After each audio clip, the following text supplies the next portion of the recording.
Assalamualaikum warahmatullahi wabarakatuh. Waalaikumsalam warahmatullahi wabarakatuh. Selamat pagi anak-anak. Pagi Bu. Apa kabar semuanya hari ini? Alhamdulillah luar biasa. Allah yes. Semoga kalian dalam keadaan sehat dan selalu semangat. Baik, sebelum Ibu mulai kelas pada pagi hari ini, alangkah baiknya kita mulai dengan hal yang baik-baik, yaitu berdoa. Berdoa dimulai. Berdoa dicukupkan. Baik, selanjutnya Ibu akan absen siapa saja yang hadir pada hari ini. Reza, Dika, hadir. Ari, hadir. Paulina, hadir Bu. Baik, semuanya hadir. Pada kesempatan kali ini, kita akan membahas salah satu bagian penting dari siklus akuntansi perusahaan dagang, yaitu tentang posting ke buku besar dan penyusunan neraca saldo. Yang mana topik ini tuh sangat kalian butuhkan nantinya saat membuat laporan keuangan. Jadi mari kita pahami maknanya satu persatu. Siapa yang pernah dengar istilah buku besar? Coba tunjuk tangan. Angkat tangan. Saya Bu. Oke. Lalu sebelum kita melangkah lebih jauh, Ibu ingin kalian tahu apa sih tujuan pembelajaran pada kesempatan kali ini? Yang pertama, kalian akan belajar bagaimana memindahkan data dari jurnal ke buku besar atau yang biasa disebut proses posting. Yang mana ini penting karena buku besar menyajikan data yang lebih ringkas dan terstruktur. Lalu yang kedua, menyusun dan membaca neraca saldo, yang mana kalian nantinya akan belajar bagaimana menyusun neraca saldo seperti tes awal untuk memastikan semua pencatatan yang telah dilakukan itu benar. Lalu yang terakhir, mengidentifikasikan kesalahan umum dalam posting dan penyusunan neraca saldo, yang mana kalian akan belajar mengenali dan menganalisis kesalahan umum dalam pencatatan agar nantinya bisa langsung memperbaiki kalau terjadi selisih antara debit dan kredit. Lalu di sini kita akan mulai konsep dasarnya. Kira-kira di sini ada yang tahu nggak sih apa itu buku besar? Jadi buku besar itu yaitu buku yang kumpulan akun yang berfungsi untuk mencatat semua transaksi keuangan perusahaan secara terklasifikasi. Jadi kalau jurnal mencatat transaksi secara kronologis, maka buku besar ini mencatat berdasarkan jenis akunnya. Oke, betul sekali Reza. Lalu kira-kira siapa yang bisa sebutin contoh akun dalam buku besar? Contohnya tuh pas, peralatan toko gitu. Oke, betul sekali Reza. Baik, tadi kan sudah dijelaskan oleh Reza gambaran sedikit tentang pengertian buku besar. Ibu akan menjelaskan ulang yaitu apa sih itu buku besar. Buku besar yaitu buku yang berisi perkiraan tentang besar atau kesimpulan dari pengaruh transaksi keuangan akibat perubahan harta, utang maupun modal dalam sebuah perusahaan. Lalu buku besar itu adalah tempat di mana transaksi yang sudah kita catat di jurnal kita golongkan berdasarkan akun. Jadi kalau jurnal itu mencatat transaksi secara kronologis, buku besar itu mengelompokkannya berdasarkan jenis akun. Misalnya semua transaksi yang berhubungan dengan kas akan masuk ke akun kas, semua transaksi utang masuk ke akun utang usaha. Begitu juga dengan akun-akun lainnya seperti modal, pendapatan, beban, dan lain-lain. Kira-kira kenapa sih harus begitu? Karena kita nggak bisa ngambil kesimpulan keuangan hanya dari jurnal. Buku besar tuh memudahkan kita melihat kondisi masing-masing secara langsung. Aku kasih contoh nih, misalkan perusahaan membeli barang dagang secara tunai. Misalkan kas dan persediaan, kas berkurang, lalu persediaan akan bertambah. Nah, transaksi ini tuh nanti akan masuk ke buku besar sesuai akunnya masing-masing. Lalu tadi kan kita sudah tahu nih apa itu pengertian dari buku besar. Selanjutnya Ibu akan menjelaskan fungsi-fungsi dari buku besar. Yang mana? Yang pertama, buku besar itu menjadi alat untuk meringkas data transaksi yang telah dicatat dalam jurnal. Lalu yang kedua, sebagai alat untuk menggolongkan data keuangan serta untuk mengetahui jumlah atau keadaan rekening atau akun yang sebenarnya. Lalu yang terakhir sebagai dasar penggolongan transaksi yang ada atau telah dicatat dalam jurnal. Lalu yang terakhir sebagai bahan atau informasi untuk menyusun laporan keuangan. Lalu ini yaitu contoh bentuk besar. Yang pertama itu akun T. Lalu yang kedua itu contoh bentuk buku besar, yang contoh buku besar melalui tabel. Kira-kira teman-teman sudah familiar belum sama bentuk buku besar di sini? Kalian sering lihatnya buku besar akun T atau yang tabel? T. Sebenarnya sama-sama mudah, jadi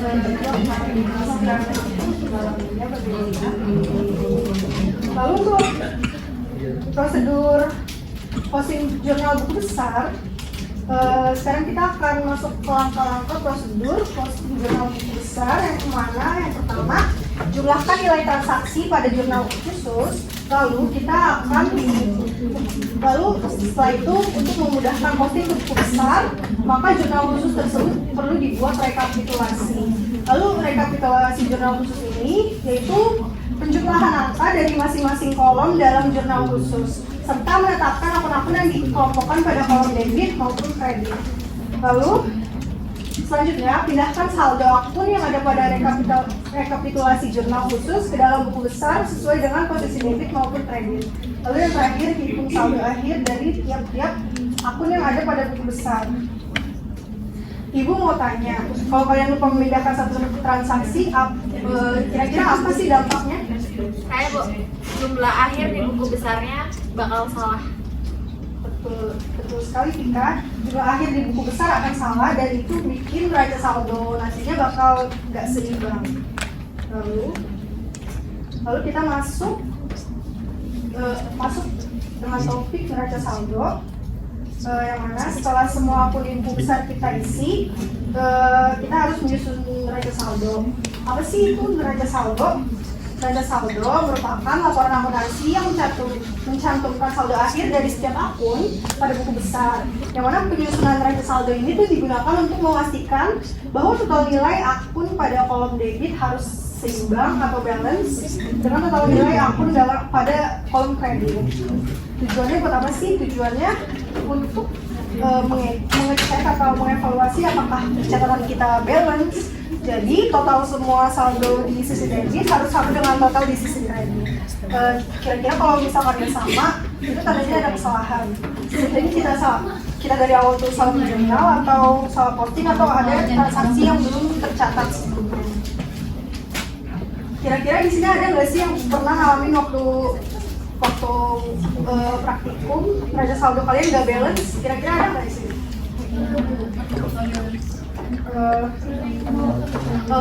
Gimana kalian mengevaluasi neraca saldo yang balance tuh?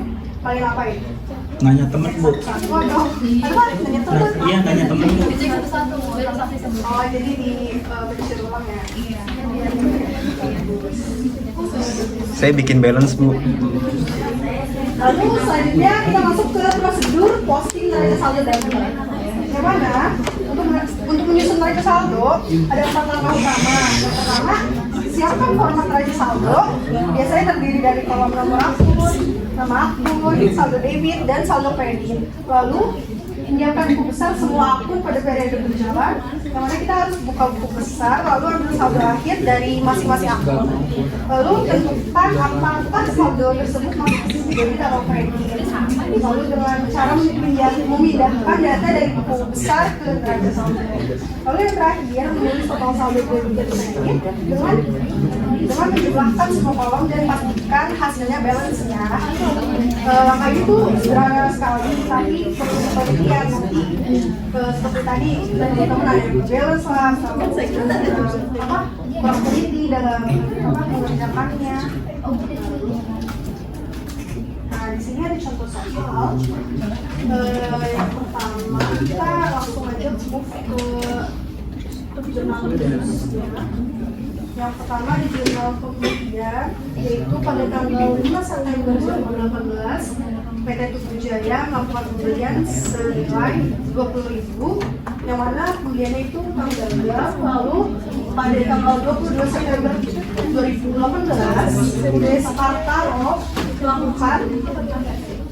melakukan pembelian peralatan kantor yang masuk sejumlah 10.000,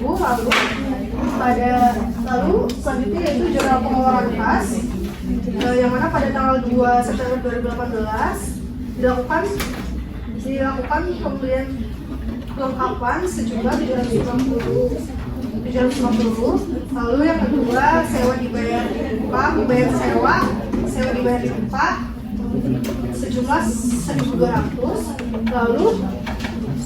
Lalu membeli barang dagang sejumlah 5.000. Lalu tanggal 20 September 2018 mengeluarkan beban angkut pembelian sejumlah 600. Lalu pada tanggal 25 September 2018 mengeluarkan beban listrik yaitu sejumlah 150. Lalu yang terakhir mengeluarkan gaji sejumlah 3.000, mana totalnya menjadi.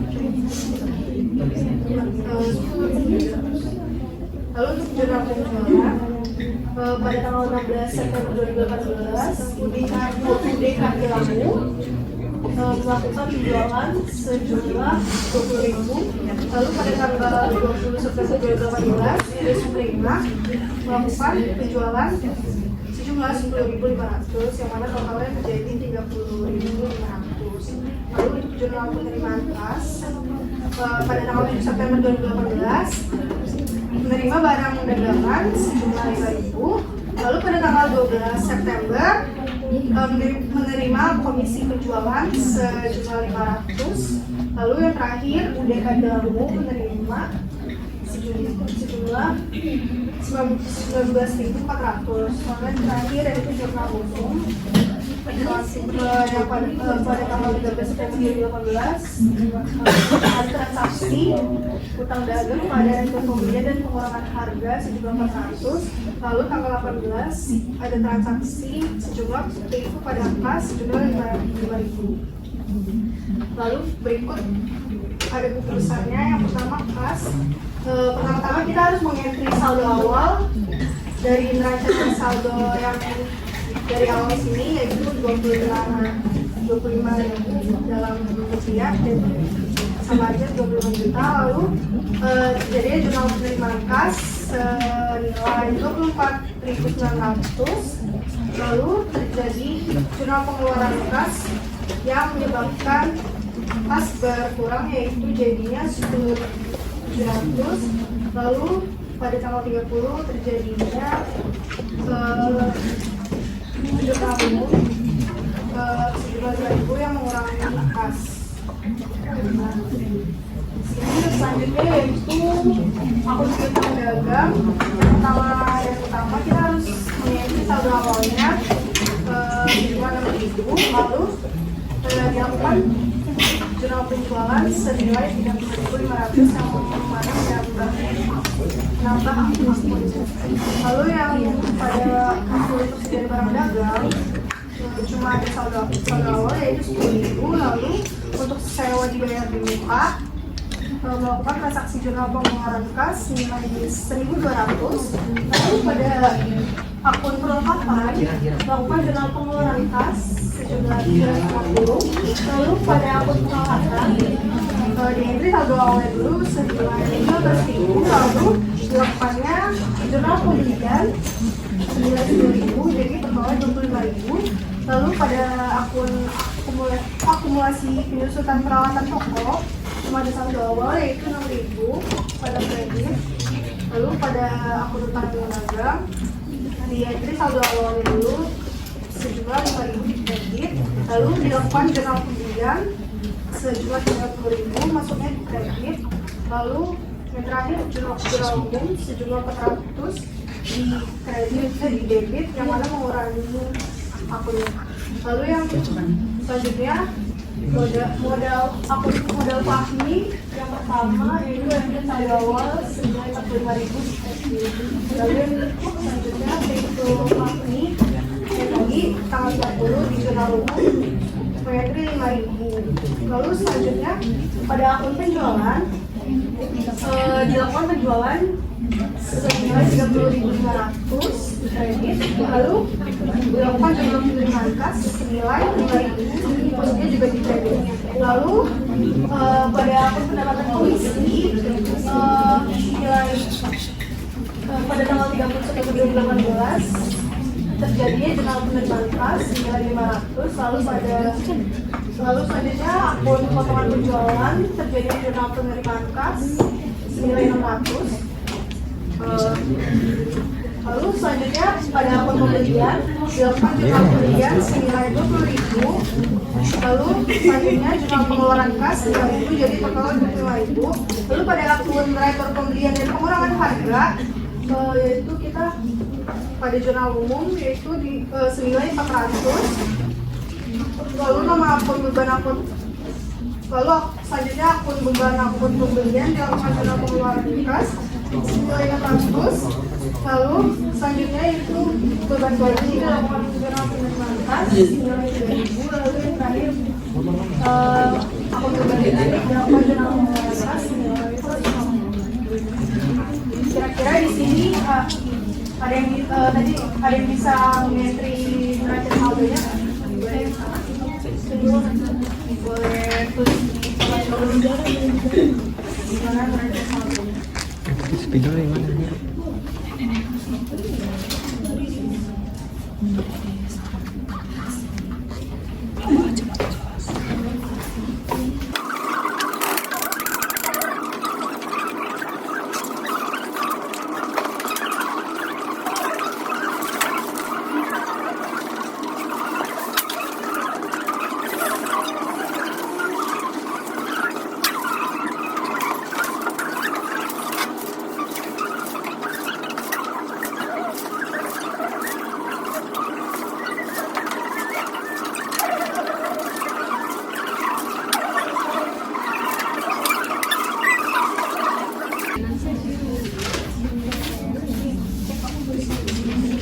Selanjutnya dia mau maju.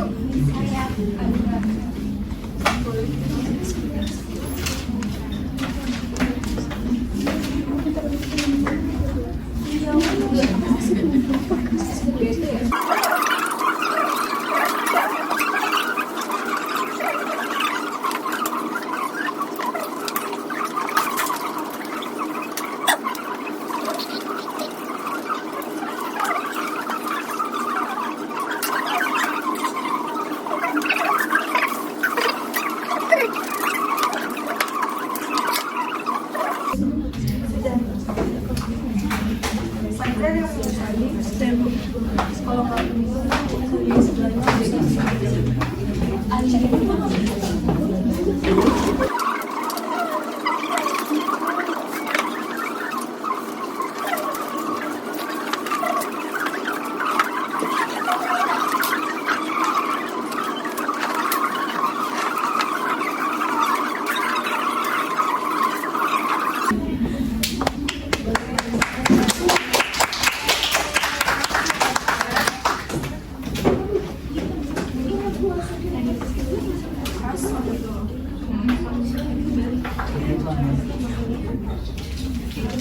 Ya, semuanya benar begitu. Terima kasih sudah konfirmasi, nanti kalau hasil dari Ibu. Oke, selanjutnya akan guys. Ibu minta 5 orang volunteer siapa aja yang mau maju atau itu. Nanti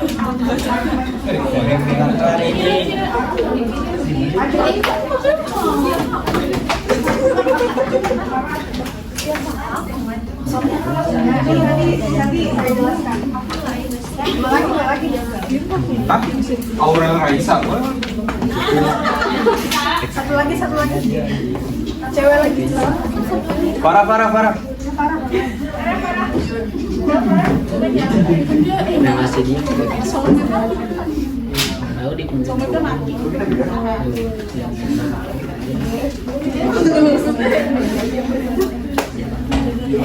Oke, jadi Ibu akan jelasin solusinya.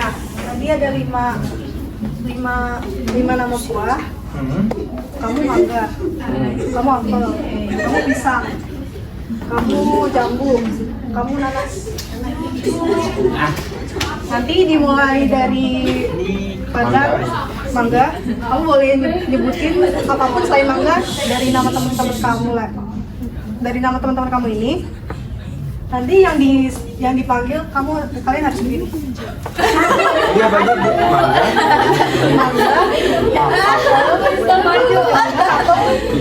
Pisang. Jambu.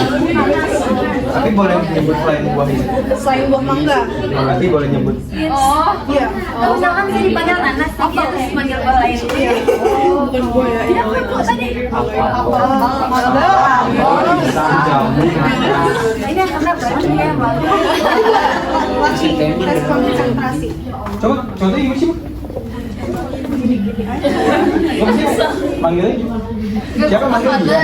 Father. Panggil nanas. Ya nanti cobain. Terus habis itu nanas. Gue manggil buah lain. Yang ibu Apa ya? Buah naga boleh nggak? Yang ibu tepuk kenapa? buah selain namanya ya.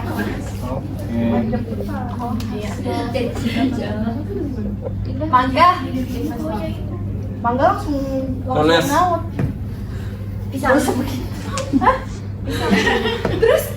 Lagi Rulesnya yang rulesnya yang lambat di diskualifikasi. Mangga. Iya nggak apa-apa dah. Oh, kita juga sambil nyebut nama. Iya ya, ini berlatihan ya. Tadi apa? Aku lupa. Lo apa sih? Jambu ya? Semangka, semangka. Semangka, pisang. Langsung mangga. Ini dia harus konsentrasi. Pokoknya mangga apel. Iya mangga apel. Jauhan dong. Pokoknya yang Nggak bisa tuh. ya. Yang ibu langsung nyebut langsung goyang. Nyebut lagi. Yang ditepuk nyebut nama selain buahnya. Ayo, nyebut lagi. Iya. Goyang sambil. Berata, Ibu. Sambil ngomong. Ya.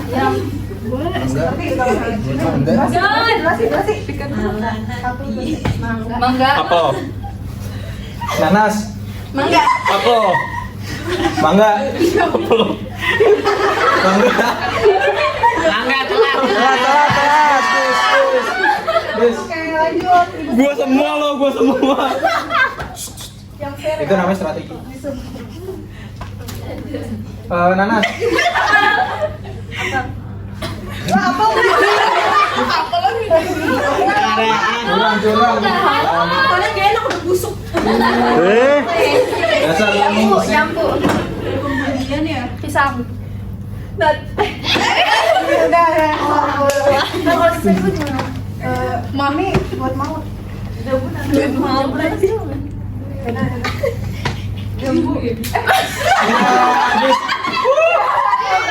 Belum.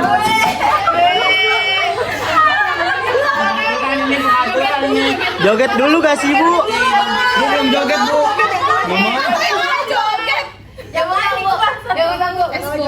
Joget, Bu, rangkulan.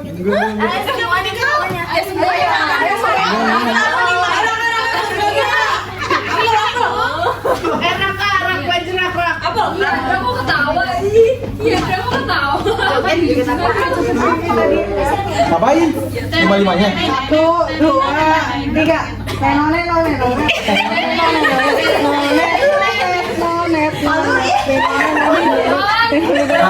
Gak asik, Bu. Saya aja yang dapat hadiah. Saya berdua doang, Bu. Gimana, Bu? Oke, nanti semuanya bakal dapat hadiah.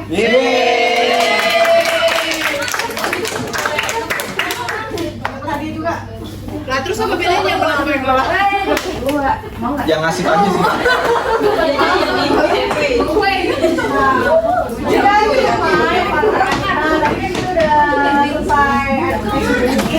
Lalu ini ada latihan soal.